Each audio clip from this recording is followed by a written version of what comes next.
Before you click on Start Test, if this is the first time you're taking the Pearson Lockdown Broswer test, please click on View a Test page.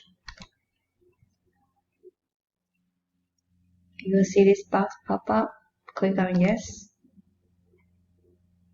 And then the Lockdown Broswer will install into your PC.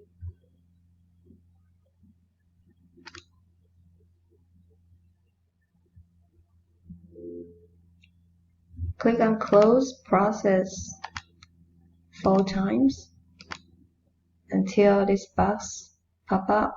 Click on OK.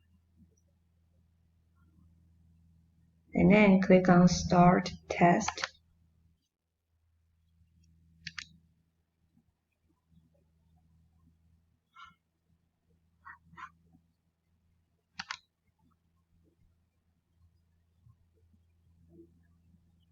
And here you'll begin the test.